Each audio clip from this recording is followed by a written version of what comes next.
आई, Japan, China, America किती advance देश आहे व आणि तिथे किती स्वच्छता बी आहे.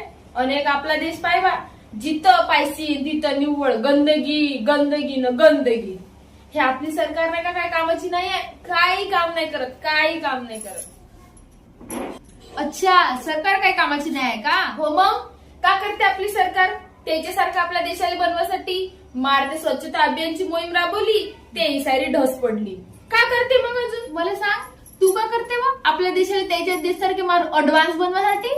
मी काय करू, माय गाव मी का ते? हेच तुझ्यासारखी सोच आपल्या देशातल्या काही लोकांची आहे. 90% लोक हेच विचार करतात की बा मी काय करू, ते सरकार करण. आपल्या देशासाठी काही कर्तव्य नाही आहे का? आपण निवड आपल्या देशाला दुसऱ्या देशासह कम्पेअर करतो. आपण म्हणतो जापान मोठा ऍडव्हान्स देश आहे का, तिची कसं त्याच्या घरासमोरच्या कचरा उचलते का? नाही ना, तिचे लोक तसे कर्तव्यकारी आहेत. देशाचा विकास फक्त सरकारचं काम नाही राहत, आपल्या नागरिकांचंही सारखंच कर्तव्य राहते, सारखंच योगदान द्यावं लागते. लक्षात ठेव, जेव्हा आपण कोणाकडे बोट दाखवतो ना, तर हे 4 बोट आपल्याकडेच राहते.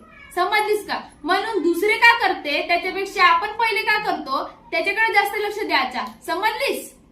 आली मोठी